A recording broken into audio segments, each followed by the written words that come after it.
Hi, everyone. Welcome to our today's presentation from the Bangladesh Student Association at the Florida State University.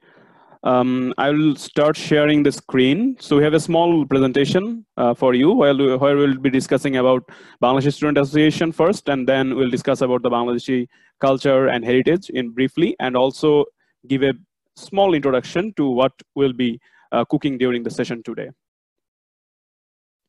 Okay, let me share the screen.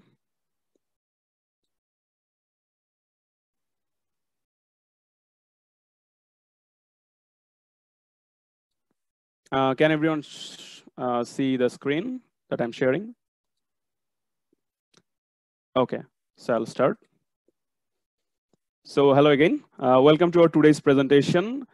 So this is the virtual international coffee hour featuring the Bangladesh Student Association, shortly known as BSA FSU. So we are the students from Bangladeshi origin, and as the sole organization for representing the Bangladeshi students studying in the Florida State University, we work towards helping the students of Bangladeshi origin in any way possible. We help the new students coming here to settle down, find like apartments where they can rent and they can live. And also we, throughout the whole year, we arrange different activities, different cultural programs and other events so that everyone has a chance to like get some entertainment and also have a feeling of home while studying abroad, so many miles away from Bangladesh. So that's our motto, like helping the students of Bangladeshi origin, but also we collaborate with other student organization and also with CGE in different international events, like International Bazaar and other events. I'll them briefly in the next few slides. And so yeah, that's us, the Bangladeshi Student Association at Florida State University.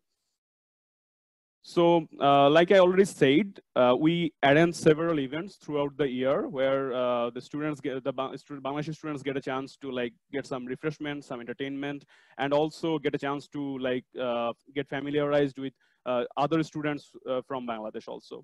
So the first event for us during the fall semester is the freshers orientation, where we welcome the new incoming students. That generally takes place in the month of August or September when the fall semester classes start.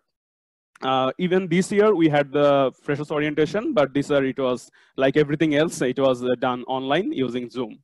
And then there's the International Mother Language Day, which is a very significant day for us.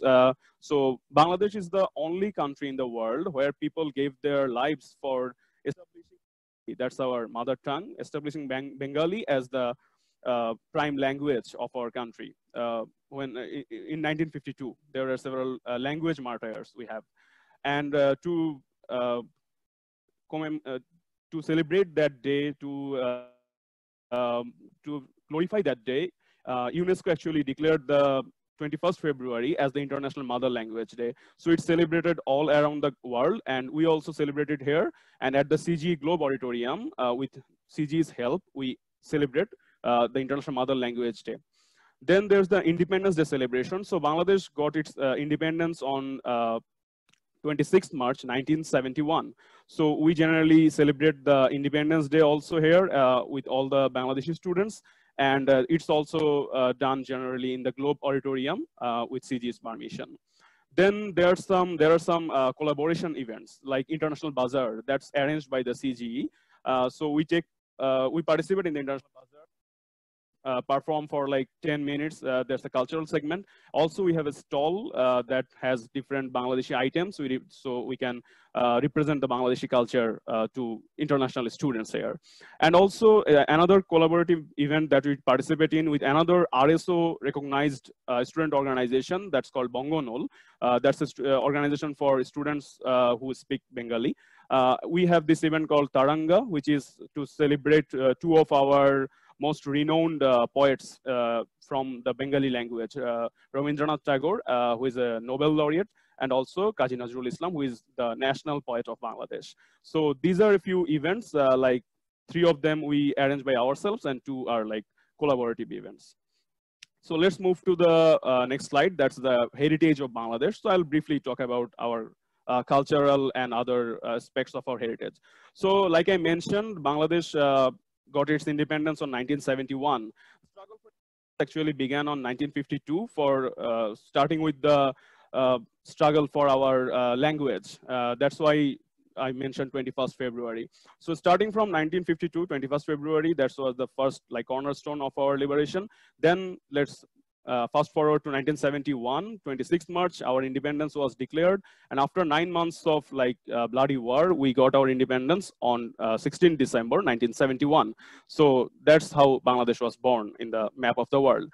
Then we have a individual calendar, like a Bangladeshi New Year. We have our own calendar. So we celebrate the Bangladeshi New Year, the Bengali New Year every year. And that's a huge festival in Bangladesh. Then we have an amazing seasonal diversity in Bangladesh. We have 6 different seasons in Bangladesh, and each season has its distinctive features. So there are several festivals and our food habits that are related to these seasons. And there are different places in Bangladesh that if you, any of you can like make time and go visit Bangladesh, there are lots of places to be visited. Like we have the longest sea beach in the world. It's called Cox's Bazar. And you can attend our festivals, and you can go to our national memorial, and you can visit the largest mangrove forest in the world. That's called the Sundarban. So this is our national martyrs memorial. So there are lots of places to visit if you are in Bangladesh. So let's come to the point right now. That is what we are going to demonstrate during our cooking show today. So we'll be actually showing Bangladeshi pitha. So what's Bangladeshi pitha? So pitha, it's not pita bread, I should maintain. It's called pitha, emphasis on the TH. So Bangladeshi pitha is actually a savory dish, and it has like various versions, and you can see or in the list here. So there we have listed some of the very popular pithas, like the ones that are mentioned here. From these ones, today we'll be showing the puli pitha. So we'll be discussing that in details during our cooking demo. And I just wanted to mention one thing is that food habit in Bangladesh is like one of our very interesting aspects. And for the pitha, it's also related to our seasons and also our festivals. For example, this is now October, and during this month, we actually celebrate the Durga Puja, and we have different sweetmeats and this sort of pithas. And also during winter, that's the best time for the pitha. So winter is coming, so this is the right time to get started to cooking to pitha. So without further delay, I would ask Yang Lee to move us to the next part of our today's presentation. That's the cooking show featuring Bangladeshi puli pitha. Thank you. Thank you, Emmett. That's a fascinating presentation. And thank you for showing us those delicious pictures. I'm super excited to see them. Like, how did you make them like step by step later on? Thank you so much. So we transition to our cooking demo right now. I just cannot wait. All right.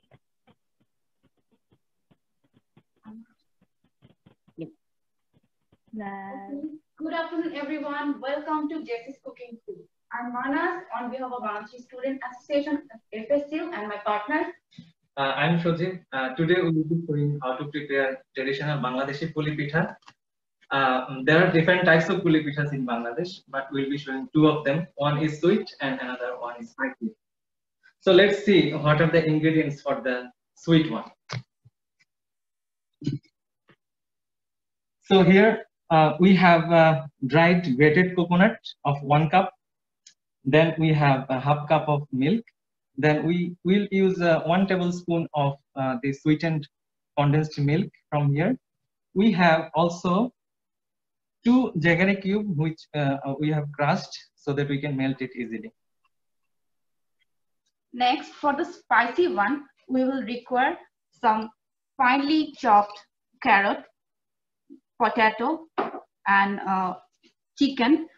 All of this will be 1 cup. Sorry, the carrot will be half cup, and then finely chopped onions. For the spices, we have the panch phoron, which is a traditional Bengali 5-spice blend. Then the cumin, whole cumin. And for the other spices, I have some cinnamon, cardamom, black pepper, and cloves.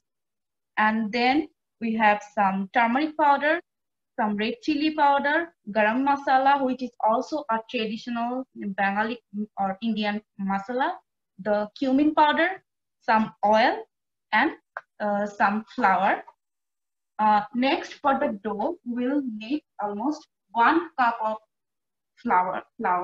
Then with this, I will also use few pinch of salt and the oil. And there is a little bit extra for the spicy one. I will add some turmeric powder and whole cumin to change the color. And yeah, I have already prepared the dough for the sweet one. Now I will show how to prepare the dough for the spicy one. So first of all, I have taken 1 cup of flour. With that, I would like to add few pinch of salt, like 2 pinch of salt. This is not for the salty taste. This will just increase the taste a little bit. Now I will add some turmeric powder, which is for color, and it will like also add some taste. Now I will mix it. Then with the dry mix, I will add 1.5 tablespoons of oil. This oil will make the crust little crispy, and it will also help to handle the dough properly. Now I will mix everything very uniformly. It's important. When you mix everything nicely, it is easier to make the dough and get the perfect texture. Now I will add the water, but I'll need to add the water slowly.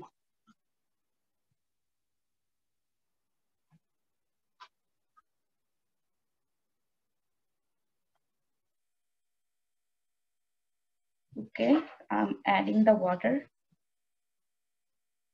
So you'll have to reach to the texture slowly by adding the water.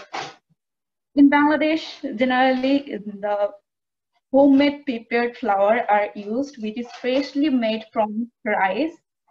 We actually do not get that here, so we are using the flour. So there are some improvisation as all the ingredients are not readily available here in USA. I'm adding some more water. You can always adjust with water and flour when it is like more wet or dry. I want to add few more water to gain the texture.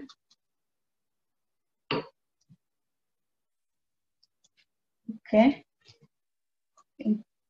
almost there. I think it's a little more wet, so I will adjust it with some flour.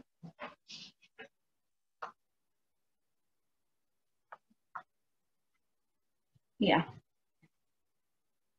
Oh, I forgot some cumin seed. I can also add some cumin seed. It will help to differentiate the sweet and the spicy one. Okay, this is pretty much the texture. It is almost ready. Now Sajib will show how to do the sweet filling.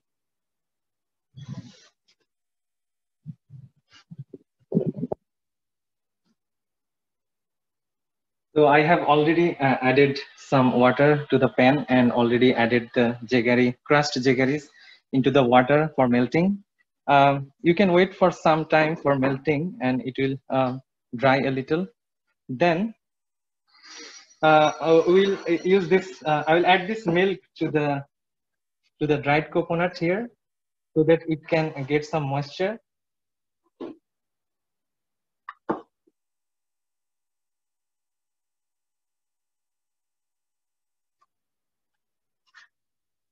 Yeah, you can keep it for some time so that it can be completely soaked by the dried coconut here.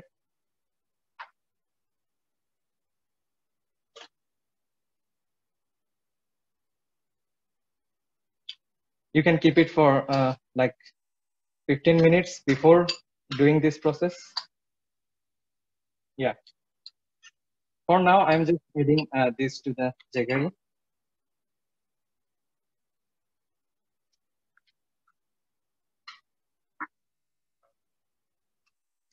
So we'll be adding those dried coconuts to the melted jaggery here.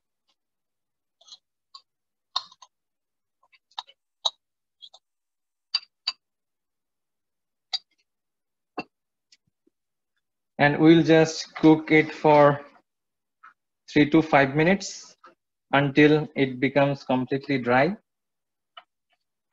We want to remove these waters from this mixture.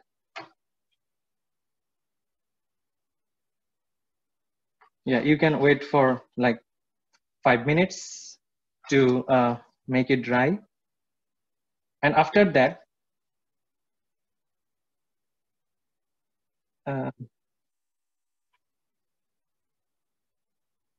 you can add 1 tablespoon of sweetened condensed milk. I'm going to mix it and continue to dry it. Yeah, after it becomes completely dry, it will be prepared.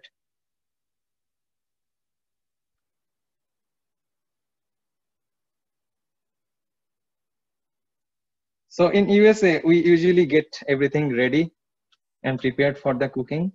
But in our country, we may need to start the process from very raw ingredients. Like we pick the coconut from the tree and then remove the hard shell from it. Yeah, then after breaking the coconut, we prepare this grated coconut. In that case, we do not need to add any extra milk or coconut milk with that because it's already wet and have enough moisture. After 3 to 5 minutes, it will be prepared. Yeah. Now we'll see how to prepare the crust for the filler for the spicy one. Okay, now I will start cooking the spice filler. For that, there is already medium hot oil. What I was checking if it's enough hot. So when the oil is medium hot, okay, I would like to mention there is almost 1/4 cup of oil, vegetable oil or canola oil. With that, I want to add pinch or half a spoon of spice blend in medium hot condition. Then some whole cumin seed, some cardamom, cinnamon, cloves, and black pepper. I want to stir it for like few seconds. Then I'm gonna add the chopped onion.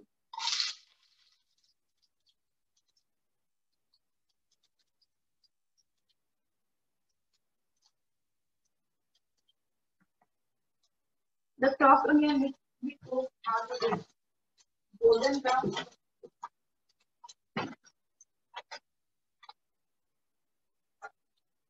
You need to stir it for like 1.5 minutes. Then you can start adding the other ingredients.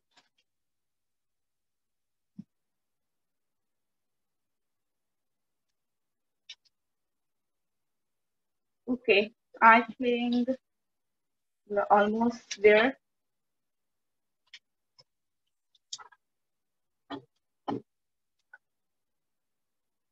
I will cook it for some time. Okay, since we don't have much time, I will start adding the ingredients. So first here, I will add almost 1 teaspoon of ginger and garlic paste.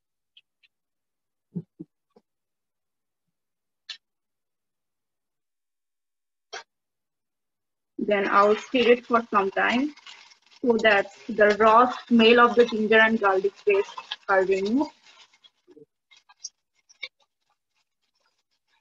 This is the purpose of adding ginger and garlic paste at this stage. When it is fried for some time, the raw smell is like removed. Then I will add some salt and also some turmeric powder, about half teaspoon to 1 teaspoon, depending on how much you like. It will add the yellow color. In Bangladesh, almost in 90% like recipe, we use turmeric powder. Like it's a mandatory ingredient for almost all the recipe. Now I will put the chicken here, the diced chicken, and we'll saute it for some time.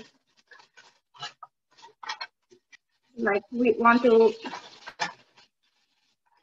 mix the flavor of all the masalas with the chicken. So it is very important to saute it for some time. The taste will entirely depend on the masala and how much you are doing the saute.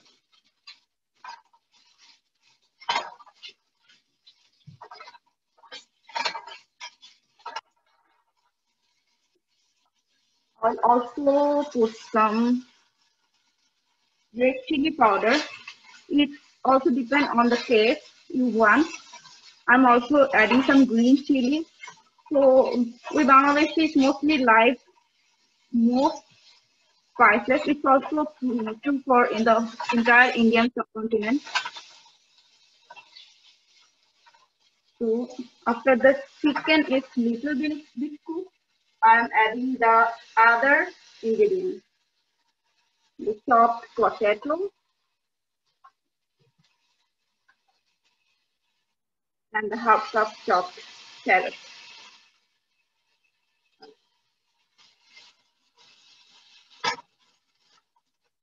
Now I will saute it for some time so that everything is mixed nice and fine.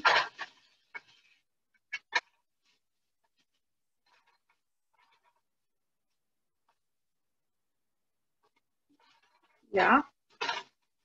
Then we want it to be entirely cooked. For that, on medium to medium low heat, we can put the lid on for 5 to 10 minutes, and you may want to check it for in intervals so that it's not burned. And after it is cooked, after 5 to 10 minutes, I would like to add some garam masala, cumin powder, and also the chopped onion so that it will be more tastier, and it will the chopped onions raw flavor will be there. With that will make it taste better. So now let's see how to make the crust and how to give it a shape. So let's see.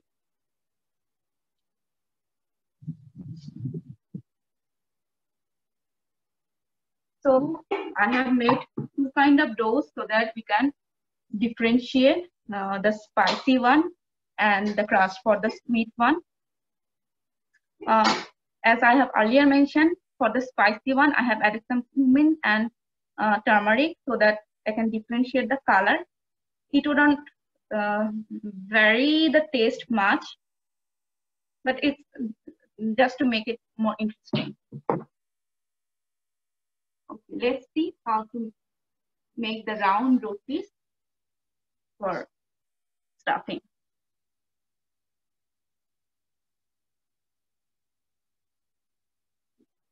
For giving it a shape, it's important that you make a nice round ball.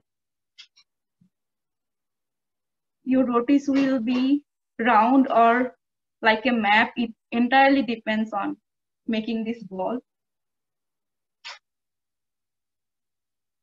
I will add some dry flour so that it's easier to give it a shape. Now I will roll it with a rolling pin.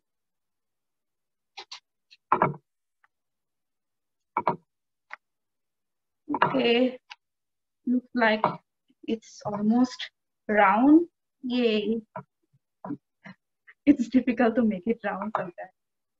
So the dough was perfect. That's why I can easily make it almost round. So this is the dough for the spicy one. Now I will make one roti for the sweet one.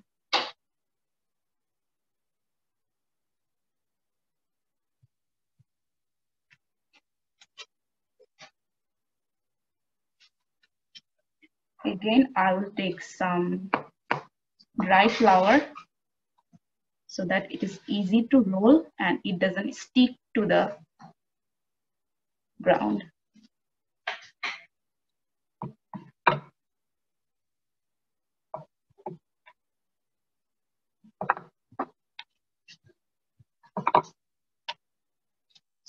So in our country, the crust is entirely made of raw flour. It's more soft, and when it is fried, that's more crispy. So I miss it here, but you can't help it. Here, we're making it with flour. It's almost close, but yeah. The two rotis are made. It's almost round, but if it's not round, in case, you can use a cookie cutter or like a lid, which I am using here because I have it. So you can put the lid on the roti and cut it with a knife.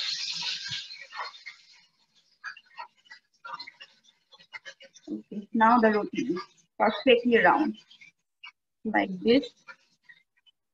Then also make the spicy one, and you want to make the roti like the thickness won't be much. Thickness will be 1 millimeter to 2 millimeters. Otherwise, it won't be the crispy one we want. Now the final stuffing. For stuffing here, I am using a dumpling mold which I have got in Lean Oriental Market. It's easier if we use this mold. We can also use, like, do it without it. I will also show that step. First, let's see how to use the mold. Another thing, you want your cookie cutter to be a little bit more in diameter. You can see that the dia of the cookie cutter is little more than the mold. So it's important. So now I'm taking the mold. I will take the roti inside it and put almost 1 teaspoon of the spicy filling. We are using the pre-prepared fillings here because the two fillings we are showing, it will take some time to be in room temperature. So we are using a previous pre-prepared filling. Let's see how the prepared filling is. This one is the spicy filling, the final output of spice blend. And this is the coconut filling. You can see the moisture content, it's almost dried. Okay, now let's go back to the stuffing. So I have put 1 teaspoon of the spicy stuffing here. Then I'll just close the lid. Okay, wait a minute. I'll just close the lid and press it. I'll remove the extra part. And let's see how the final product is. Yeah. This is the final product of the spicy with a mold. Now I will show how to do it without the mold. For that, I will use the sweet filling. Okay, here I'm also taking 1 spoon of sweet filling. Now for the spicy one, as I'm using the mold, it will stick very easily. In this case, I will add some water at the side so that it is properly sealed. And now I'm closing very carefully.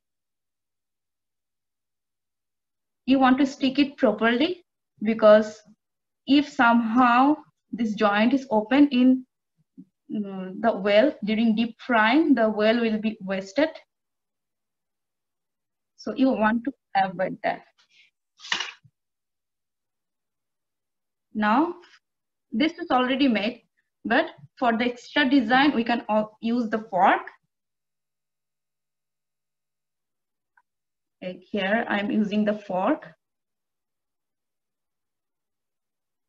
So at the end, you will get a similar thing. So these are the demo of spicy and sweet one. Now I will deep fry it. Then it will be prepared to serve. Let's go and fry it.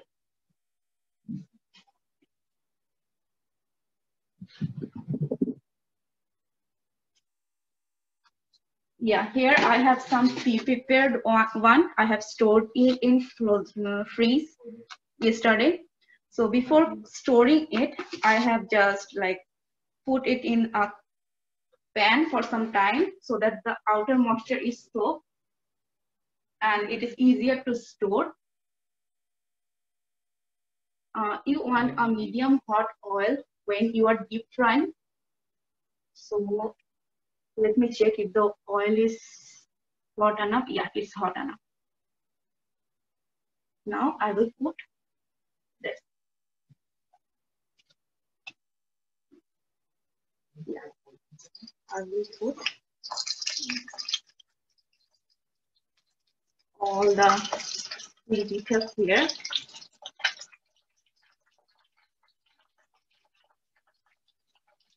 It will take some time. Like when you are frying it, you want to fry it in medium or lower medium heat, because if it's cooked in low heat, the outer crust will be more crispy.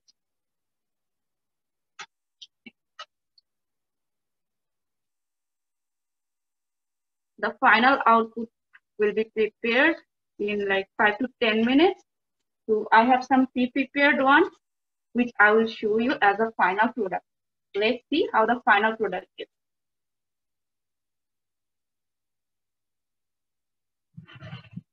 So this is the final puli pitha we prepared earlier. So this is the final product for the spicy one. And this is the final for the sweet one. Let's see how the moisture and inside one. Let's break one. This is the final. There is a juicy flavor instead of drying it. Yeah, this is the final for the spicy one. And for the sweet one, yeah, this is the one. So this is the final puli pitha, traditional Bengali puli pitha. So I hope you guys have enjoyed it. So if you have any question, you are welcome to ask me. Thank you. Someone has just asked where we can get the mold. Yeah, you can get the mold in Green Oriental Market. I don't know the address, like it's near the Capital Seafood Market. It's a Chinese, mainly Chinese shop. You can use Asian, Chinese or Asian shop. You can easily get it there. It's a dumpling mold. It's called dumpling mold. Or you can also buy it in some Chinese online shop like Shein. Yeah, that's the source I know. Thank you. Thank you all. That's amazing demonstration. And I really appreciate that you walk us through every single step over here. That's really helpful, and it looks so good. I think the only thing, yeah, sure. The only thing is bad about the COVID is since we're all wearing the facial mask, so we cannot see you bite that delicious. It's just like, if you can see someone biting it, you can feel the crispy. It just looks so crispy and juicy. Thank you. Hope this thing will get over soon and we'll be able to prepare it in a live, like real coffee hour. We hope that. Yeah. Yeah. And as a side note, I do love your kitchen. It looks so good. Okay. Sure. Thank you all. Thank you so much for our co-host